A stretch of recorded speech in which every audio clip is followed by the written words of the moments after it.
Kisah Sang Penakluk. Jika sahabat menyukai cerita ini jangan lupa like, komen dan share. Terima kasih. Bab 257-259 seorang pemuda harus bisa mendapatkan pengalaman dan mendapatkan pengalaman. Yanjing, di dalam istana bawah tanah yang misterius, gelombang perasaan tertekan datang dari mana-mana. Karena tidak ada cahaya yang dapat menembus dinding istana bawah tanah, obor-obor dipasang di mana-mana. Obor-obor itu tampak sangat aneh. Di bagian terdalam istana itu terdapat singgasana naga yang cemerlang. 9 totem naga di singgasana naga itu terbang ke udara, tampak sangat megah. Seseorang yang misterius sedang duduk tegak di singgasana naga itu. Ia mengenakan jubah hitam dan topeng emas. Mustahil untuk melihat wajahnya dengan jelas, tetapi tidak seorang pun berani menatapnya secara langsung. Saat pria misterius itu bergerak, 2 orang berdiri di kedua sisinya. Tangan kiri pria misterius itu diapit oleh seorang tetua berjanggut yang mengenakan kain goni. Meskipun ia tidak muda, tubuhnya tegap dan auranya tidak lebih lemah dari pemuda itu. Berdiri di sebelah kanan yang misterius itu adalah seorang anak muda berpakaian putih. Anak muda itu tampak jauh lebih malas daripada pria tua itu. Rambutnya yang panjang melingkari kepalanya dan ia memegang kipas bulu di tangannya. Ia tampak sangat tampan. Siapa yang tahu berapa banyak gadis muda yang akan terpesona sampai mati oleh senyum itu. Bailin, bagaimana dengan Lin Hai? Tuan muda itu telah mendesakmu selama 2 hari terakhir. Mari kita selesaikan masalah ini secepatnya. Suara pria misterius itu mengandung senyum main-main. Namun, jelas bahwa itu bukan suara aslinya. Suaranya serak dan bernada seperti guci. Ketika pemuda bernama Bailin mendengar 2 kata Lin Hai, dia langsung mengerutkan kening. Ada apa, Bailin, ada yang salah? Pria misterius itu ragu-ragu sejenak sebelum bertanya, seolah-olah dia telah memperhatikan ekspresi aneh pemuda itu. Bailin menarik napas dalam-dalam, berdiri dan menangkupkan tangannya, melapor ke tempat pertama, bawahan ini belum menemukan sesuatu yang salah, tapi... Tapi apa? Bicaralah. Suara pria misterius itu tidak perlu dipertanyakan lagi. Bailin terbatuk ringan 2 kali sebelum berbicara. Lin Hai selalu sangat pendiam, tetapi hanya saja terlalu tidak biasa untuk menjadi begitu pendiam. Diam. Pria misterius itu perlahan berdiri dari singgasana naganya, dan tertawa menghina, Bailin, maksudmu target di Lin Hai masih hidup. Anak muda itu gemetar ketakutan saat melihat pria misterius itu berdiri. Dia menundukkan kepalanya dan tergagap, pangkat teratas. Menurut berita dari sisi lain, target itu masih hidup. Sampah, sekumpulan sampah. Dia bahkan tidak bisa menangani anak kecil. Dia seperti ember beras. Orang misterius itu sangat marah. Matanya seperti kilat saat melesat turun. Jangankan pemuda bernama Bailin, bahkan lelaki tua di sisi lain sedikit gemetar. Tenangkan amarahmu sejak awal, tenangkan amarahmu sejak awal. Bailin berkata berulang kali. Pria misterius itu melambaikan jubah hitamnya, bagaimana Wu Tianling, pemimpin sekte dari peringkat harimau, melakukan sesuatu. Dia bahkan tidak bisa menangani anak kecil. Kemudian, pria misterius itu melambaikan tangannya dengan tidak sabar. Pergilah, Bailin, panggil Wu Tianling, aku ingin bertanya padanya, apakah kamu ingin aku secara pribadi mengurus masalah sekecil ini? Bailin melompat kaget. Jangan berpikir bahwa peringkat pertama dipenuhi dengan omong kosong, dia sebenarnya marah. Tetapi menghadapi kemarahan orang misterius itu, Bailin tetap tidak bergerak. Bailin, apakah kamu tidak mendengar apa yang aku katakan? Jelas, kemarahan dari peringkat naga dan harimau peringkat pertama yang misterius telah mencapai puncaknya. Pemuda bernama Bailin itu begitu takut sehingga dia tidak berani bersuara di bawah tekanan pria misterius itu.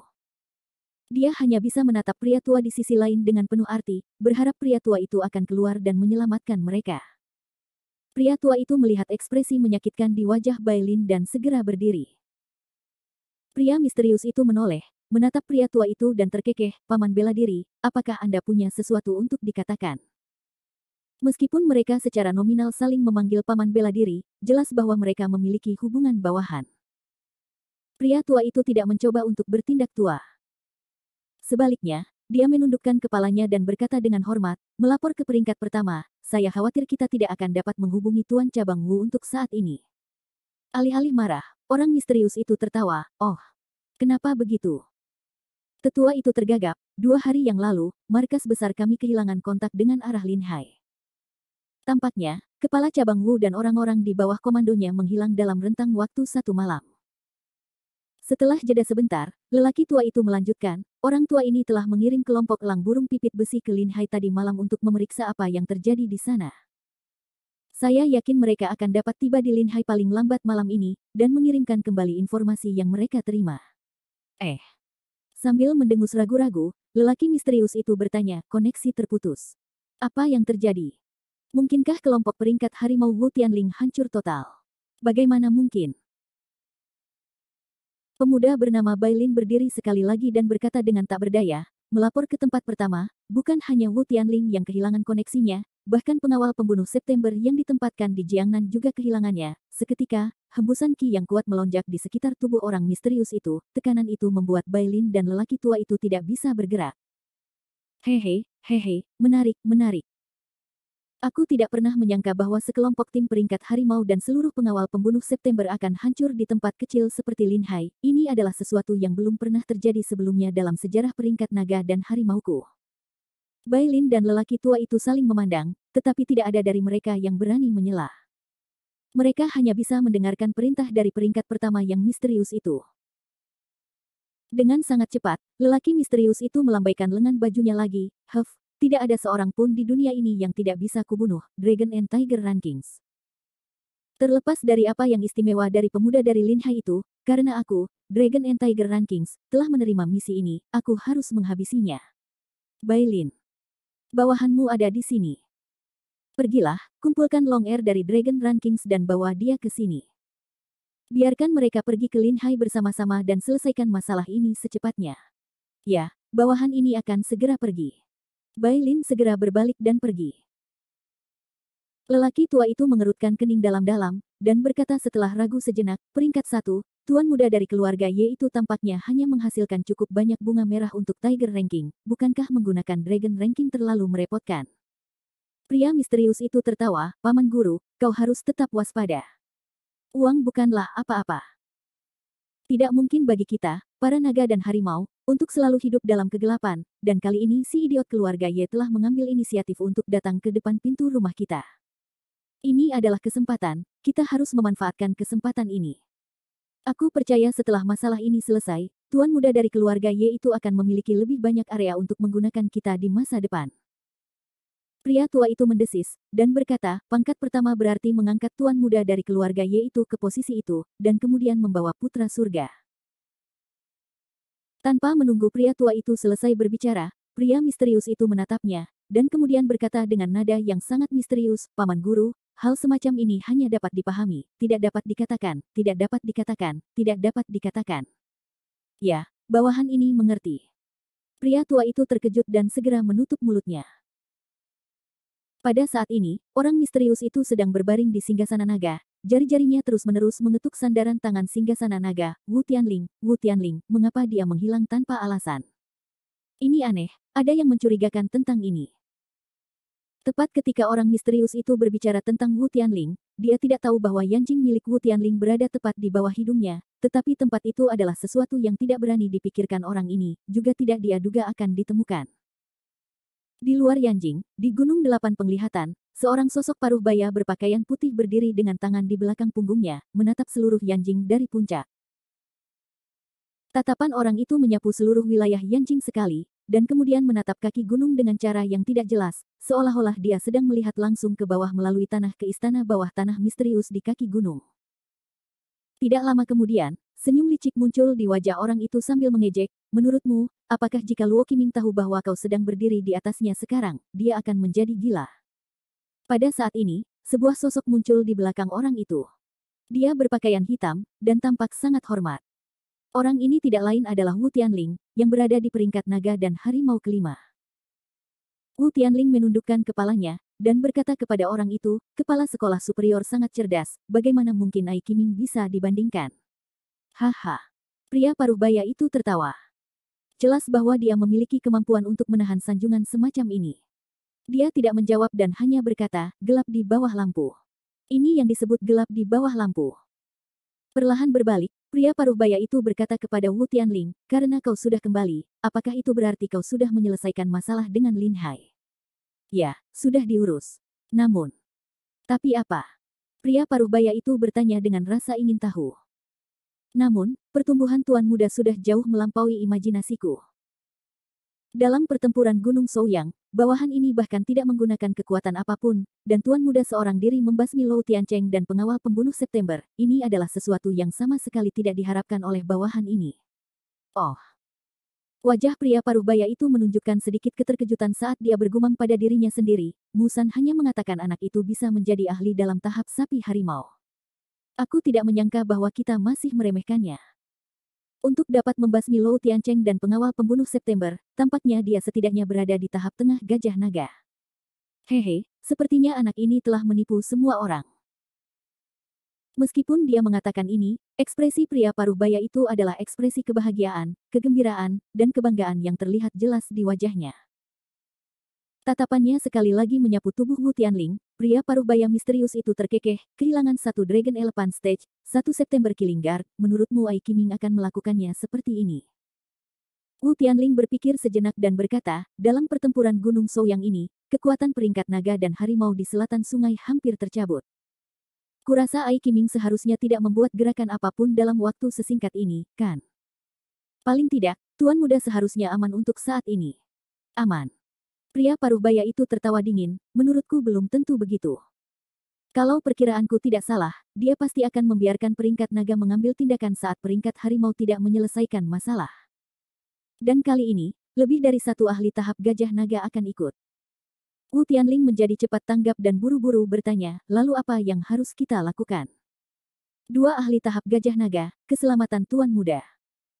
Pria paruh baya itu sama sekali tidak khawatir dan melambaikan tangannya, tidak apa-apa, tidak apa-apa. Anak muda harus melalui pengalaman, itu akan sangat membantu jalan hidupnya di masa depan. Keluarga emas jumlahnya banyak, dan tidak ada yang mudah tersinggung. Kalau masalah kecil ini tidak bisa diselesaikan, maka bahkan jika anak kecil ini datang ke sini bersama Yanjing, dia hanya akan menjadi umpan meriam. Setelah jeda, pria paruh baya itu menatap ke kejauhan dengan ekspresi penuh harap di wajahnya. Aku tidak sabar untuk melihat kejutan seperti apa yang akan diberikan anak itu kepadaku. Bab 258 pertama kalinya Howard Zhang. Hari itu adalah hari yang cerah.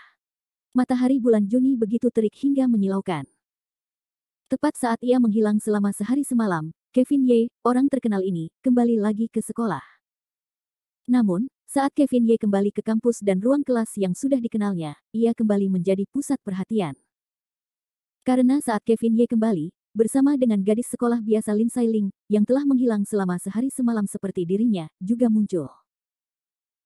Saat ia duduk diam di kursinya sendiri dan merasakan tatapan aneh yang terus-menerus datang dari segala arah, Lin Sailing tanpa sadar menundukkan kepalanya dengan wajah penuh rasa malu.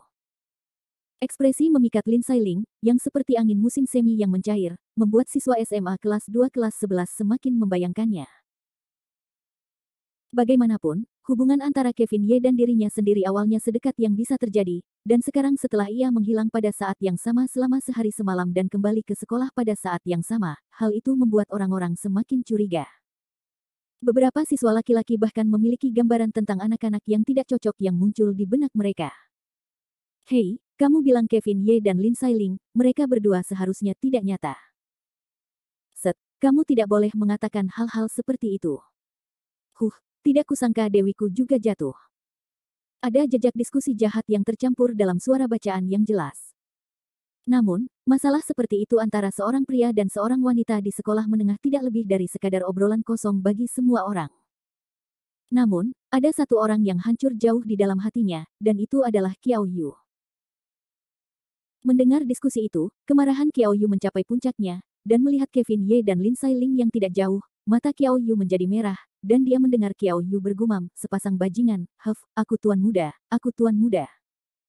Qiao Yu saat ini sangat marah sehingga dia tidak tahu harus berkata apa untuk menenangkan rasa sakit di hatinya.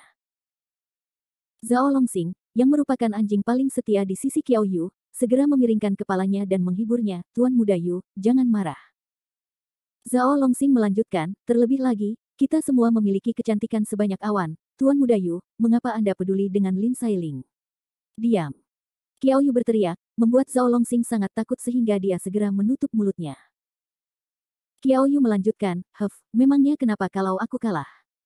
Bahkan jika Tuan Muda ini tidak memiliki apapun, Ye bodoh tidak akan bisa mendapatkannya. Pada saat ini, hati Qiao Yu sudah terbakar oleh rasa cemburu, dan dia sudah mencapai titik tidak peduli lagi pada apapun. Satu-satunya obsesinya saat ini adalah menghancurkan Lin Sailing, karena keberadaan Lin Sailing sudah menjadi bayangan yang tidak akan pernah bisa dia hapus sepanjang sejarah sekolah menengahnya.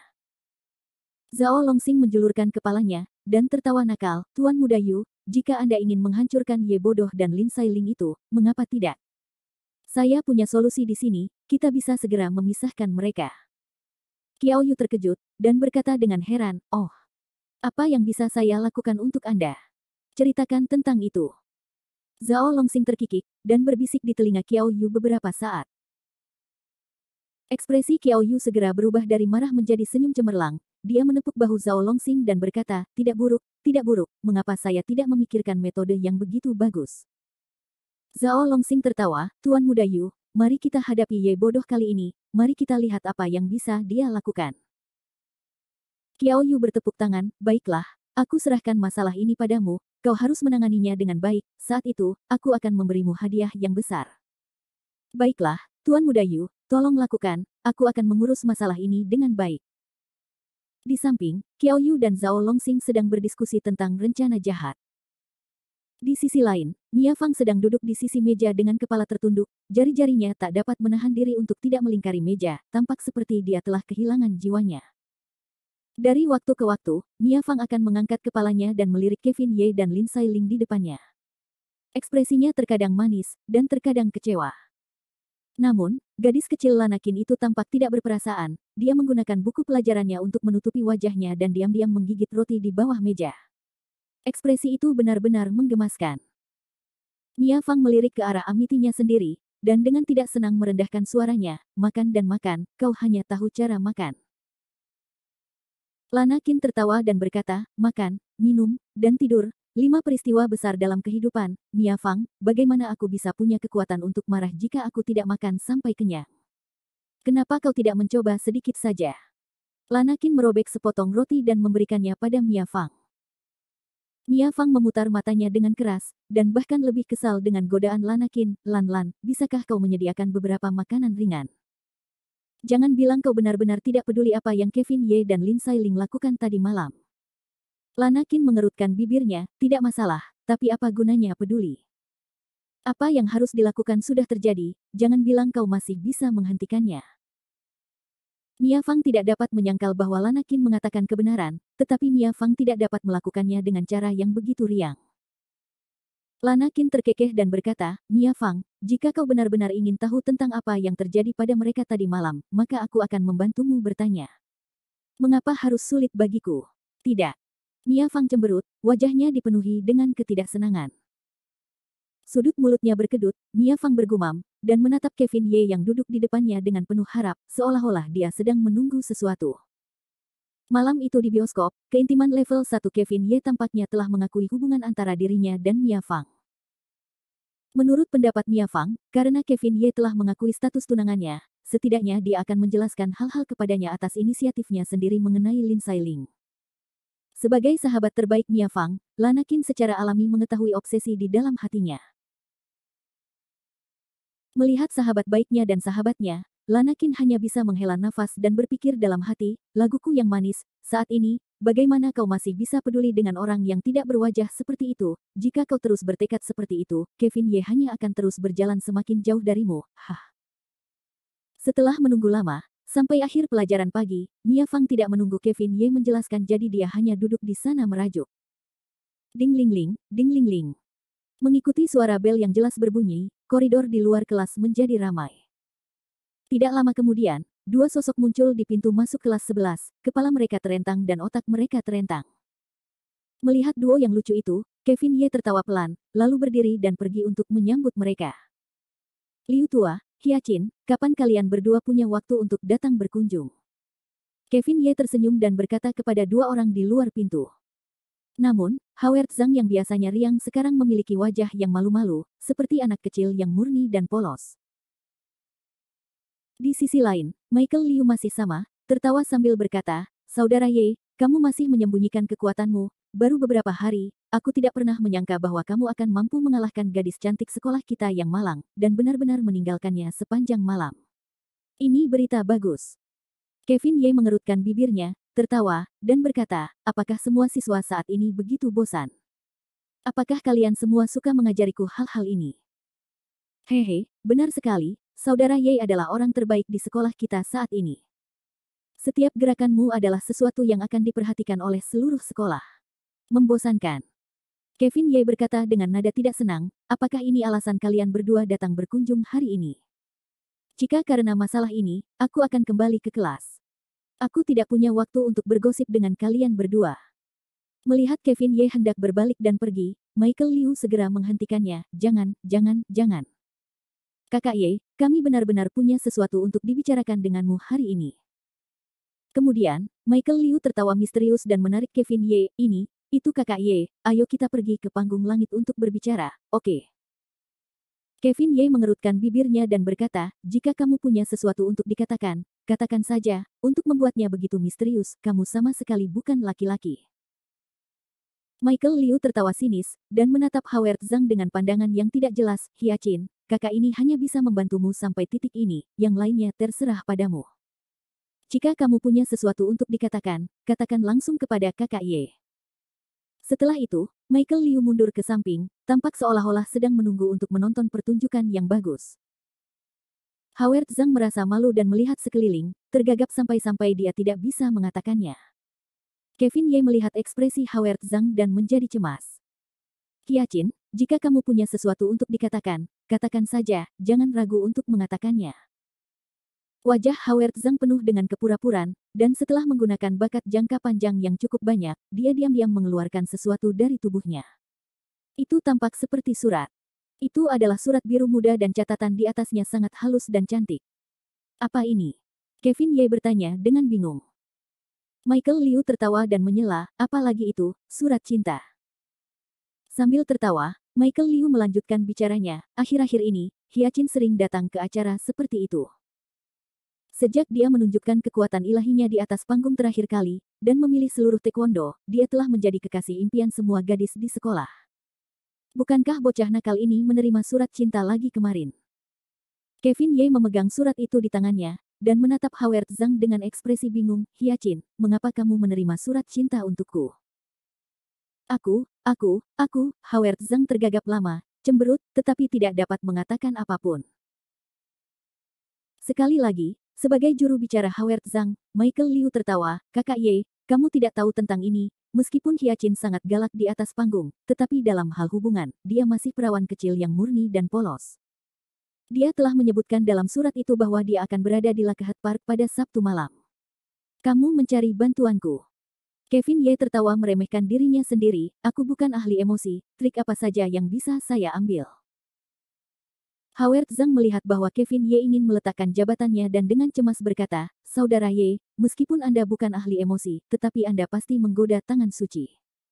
Ajari saya caranya, jika tidak, saya pasti akan malu besok. Wajah Kevin Ye dipenuhi garis-garis hitam saat dia berpikir dalam hati, saya tidak pernah menyangka bahwa bocah Howard Zhang ini benar-benar ada di sini untuk mempelajari kitab suci. Saya katakan, Saudara Ye, bantu saja bocah Hyacin itu. Jika Anda tidak membantunya, saya pikir bocah itu mungkin akan mengenakan semacam pakaian besok untuk bertemu gadis-gadis lain. Awalnya, saya pikir orang ini akan dianggap sebagai seseorang yang berkarakter mulia. Tidak disangka dia akan begitu polos.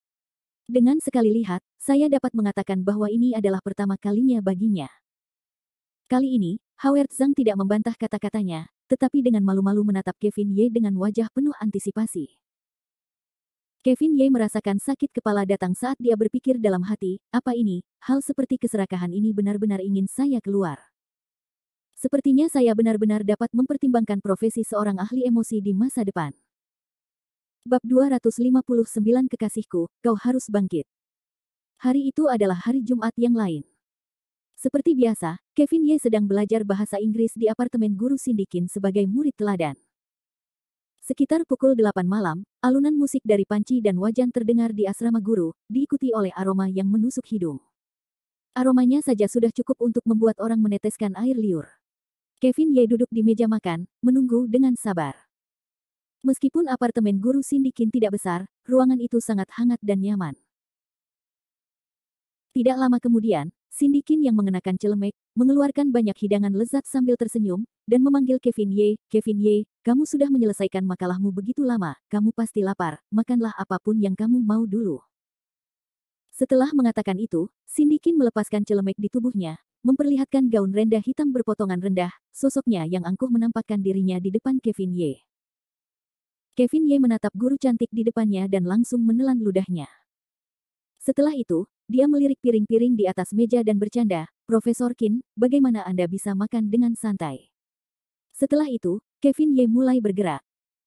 Melihat Kevin Ye melahap makanannya, Cindy Qin merasakan kepuasan yang tak terlukiskan di dalam hatinya.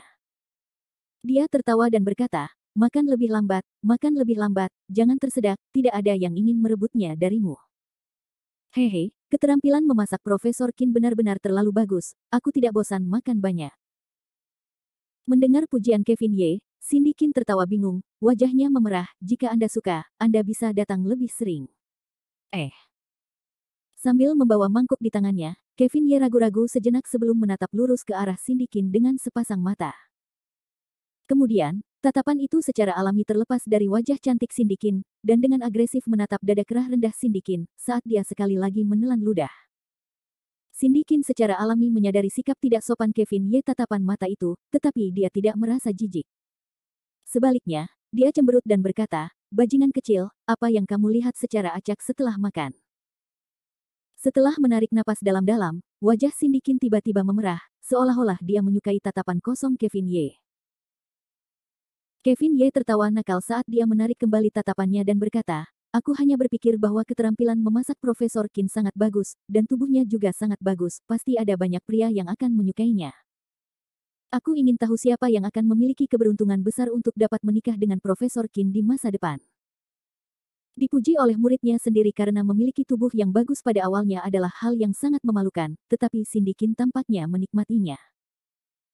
Namun, dia tetap menarik napas dalam-dalam dan berkata kepada Kevin Ye, aku tidak belajar dengan baik di usia yang begitu muda. Pikiranku dipenuhi dengan hal-hal kotor semacam ini. Menanggapi celaan Cindy Qin, Kevin Ye hanya tertawa, konyol, dan terus makan. Cindy Qin, di sisi lain, duduk di seberang Kevin Ye. Kedua telapak tangannya memegangi kepalanya dengan wajah penuh tawa, dan dia menatap Kevin Ye dengan wajah penuh keinginan makan. Memiringkan kepalanya, dia menatap Kevin Ye yang menyeringai lebar, dan berpikir dalam hati dengan penuh kegilaan, semakin cepat aku melakukannya, semakin tampan aku, dan aku bahkan akan terlihat bagus saat makan. Begitu saja, salah satu dari mereka makan sementara yang lain mengagumi. Keduanya telah mencapai kesepakatan. Namun, setelah lama terdiam, Cindy Qin akhirnya membuka mulutnya lagi, Kevin Ye. Kevin Ye segera mendengus ragu, lalu, dia mengangkat kepalanya, tepat pada waktunya untuk bertemu dengan mata Cindy Qin yang tergila-gila. Wajah mereka berdua memerah. Cindy Qin merasa ada yang tidak beres, dan segera berdiri, bersikap seperti seorang guru. Setelah itu, dia berkata kepada Kevin Ye dengan serius, Kevin Ye, guru tahu bahwa kamu memiliki kekayaan senilai lebih dari 100 juta yuan, tetapi guru masih memiliki beberapa kata untuk memperingatkanmu. Cindy Qin melanjutkan, menjadi kaya secara alamiah memang baik, tetapi seseorang tidak bisa gegabah atas dasar uang. Jika kamu memainkan kehidupan di sekolah, kamu pasti akan menyesalinya di masa depan, tahu? Kevin Ye menatap kosong sejenak, lalu dengan senang hati setuju, saya mengerti, Profesor Qin. Kamu mengerti apa yang dikatakan guru. Menjalin hubungan di usiamu bukanlah masalah besar. Seperti kata pepatah, pemuda mana yang tidak romantis dan gadis muda mana yang tidak jatuh cinta. Tetapi ingat satu hal, jangan menunda studimu karena cinta. Kamu adalah anak yang sangat berbakat dan cerdas, dan masa depanmu tidak terbatas. Jangan berani-berani menghancurkan dirimu sendiri. Meskipun kata-kata Cindy Qin tampaknya tidak perlu baginya, cara dia berbicara terdengar seperti dia adalah seorang guru. Kevin Ye tidak bisa tidak memikirkan lelaki tua dari dunia abadi itu. Mengenai kata-kata Cindy Qin, Kevin Ye tidak membantahnya. Dia hanya mengangguk dengan serius, dan tersenyum sebagai balasannya. Melihat bahwa Kevin Ye dapat mendengarkan kata-katanya, hati Cindy Qin dipenuhi dengan kenyamanan. Namun, melihat siswa tampan di depannya ini, Cindy Qin merasakan banyak keengganan di hatinya ketika dia memikirkan seberapa jauh dia harus melangkah dalam setahun atau lebih. Makan malam di apartemen guru berlalu begitu saja, Cindy Qin dan Kevin Ye mengobrol santai satu sama lain. Setelah selesai makan, Cindy Qin segera mengemasi peralatan makannya dan pergi mencuci piring. Kevin Ye mengikutinya dari belakang, berdiri di sisi dapur, dan berkata sambil berseri-seri, "Profesor Qin, bagaimana kalau saya membantu Anda mencuci piring? Saya jadi malu seharian makan di rumah Anda." Cindy Qin terkejut, lalu menoleh dan tertawa, "Tidak perlu, saya bisa melakukannya sendiri. Kalau Anda bosan, duduk saja dan baca. Saya akan datang lagi nanti untuk menguji apakah tata bahasa Anda sudah membaik selama ini." "Baik, Nyonya," jawab Kevin Ye dengan nada bercanda. Namun, dia tidak pergi. Sebaliknya, dia bersandar di pintu dapur dan menatap Cindy Qin. Harus dikatakan bahwa Cindy Qin memang guru yang serba bisa. Dia berjalan ke lorong dan turun ke dapur. Bahkan penampilannya yang membelakangi Kevin Ye saat mencuci piring terlihat sangat cantik. Melihat dari belakang, melihat pinggang Cindy Qin yang terus-menerus berputar dan pantatnya yang kencang yang menempel pada gaun rendah hitam, Kevin Ye tiba-tiba memiliki keinginan untuk bergegas maju dan memeluknya.